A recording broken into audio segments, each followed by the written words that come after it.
Murmure du temps, le podcast qui se chuchote.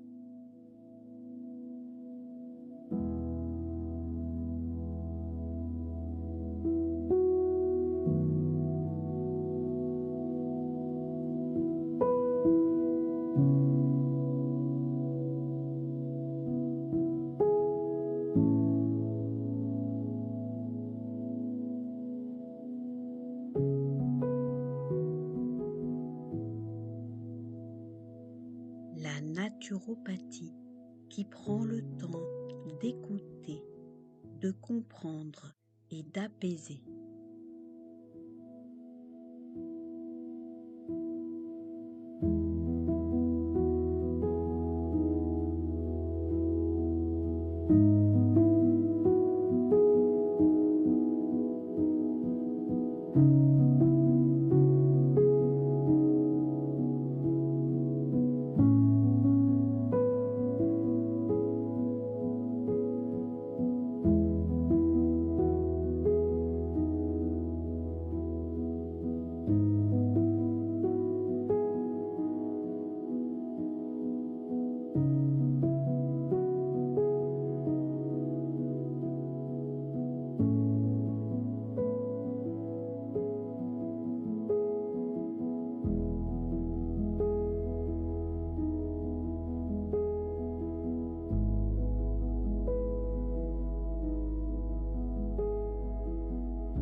Dans un monde où tout va vite, ne rien faire est souvent perçu comme une perte de temps, un temps inutile, improductif, presque gênant.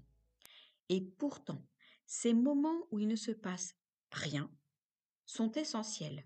Ils permettent au cerveau de souffler, d'intégrer ce qui a été vécu et au système nerveux de retrouver un état d'équilibre. Pour les enfants comme pour les adultes, apprendre à ne rien faire est une compétence à part entière. Une compétence qui soutient les apprentissages, la régulation émotionnelle et la créativité. Dans cet épisode, nous allons explorer pourquoi ces temps de vide sont si précieux, comment les accueillir concrètement et comment en tirer de véritables bénéfices au quotidien.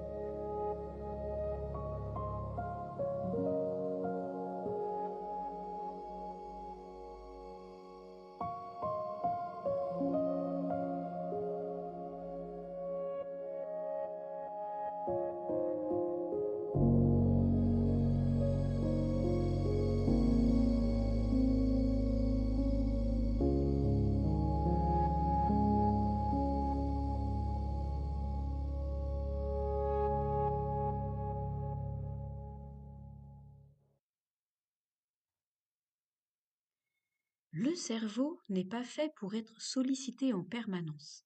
Après une activité, un apprentissage ou une interaction sociale, il a besoin de temps pour trier, classer et intégrer les informations. Ce travail se fait en arrière-plan, souvent lorsque rien n'est demandé. Les neurosciences montrent que les périodes de non-activité apparente favorisent la consolidation des apprentissages, l'intégration émotionnelle et la régulation du stress. Sans ces temps de pause, le cerveau sature, l'attention diminue, l'irritabilité augmente et la fatigue s'installe. Le mot ennui a souvent une connotation négative. Pourtant, l'ennui n'est pas un problème en soi. Lorsqu'il est accueilli avec bienveillance, il devient un espace fertile, un espace où l'imagination peut émerger, où les idées se transforment, où la créativité prend forme. Chez l'enfant, l'ennui est souvent le point de départ du jeu libre, de l'invention, du rêve éveillé. Mais pour que cela soit possible, il faut résister à l'envie de remplir immédiatement le vide.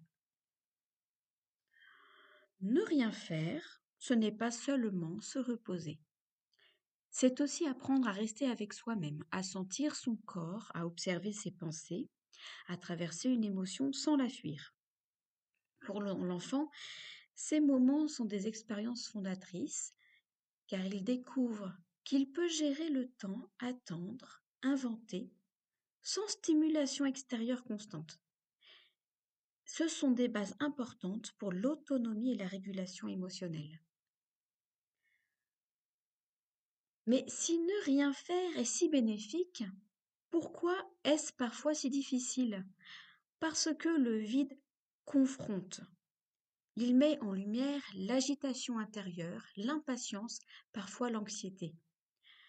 Et chez les enfants comme chez les adultes, l'habitude de l'hyperstimulation rend le silence et l'inaction inhabituels. C'est pour cela que cet apprentissage doit être progressif et accompagné. Vous êtes nombreux à me dire que vous avez peur du silence. C'est pourquoi je propose des ateliers pour réapprendre à faire silence et ces podcasts sont faits pour vous réapprendre à apprécier ces pauses et ces temps d'ennui. S'il vous plaît, essayez et bientôt je vous annoncerai la date de mon prochain atelier.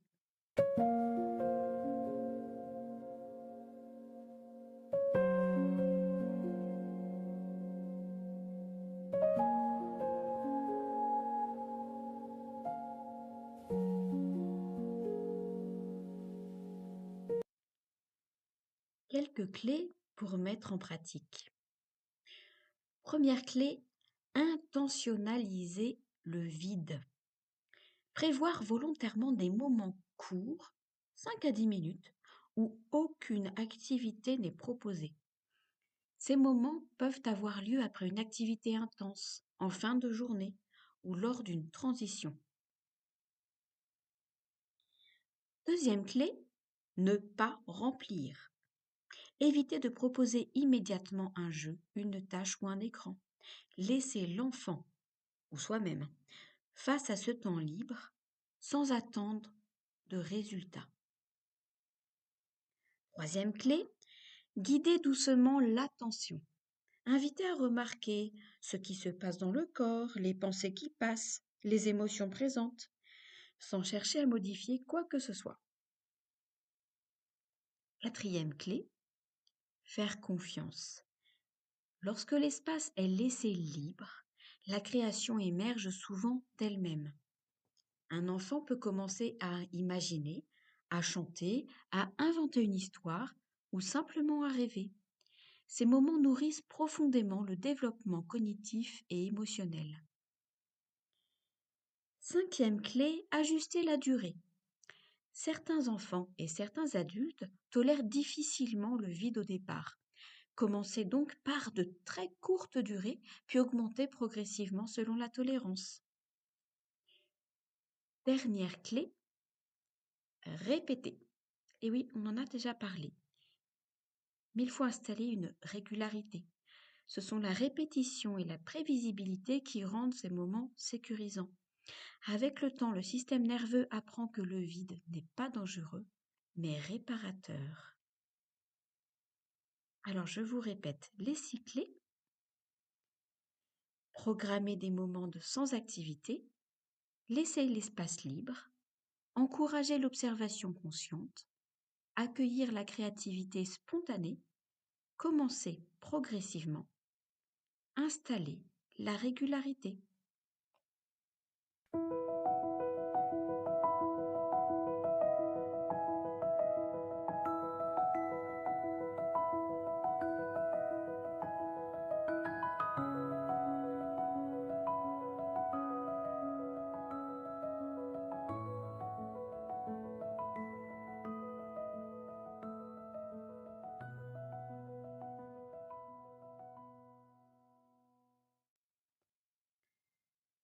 Ne rien faire n'est donc pas perdre du temps.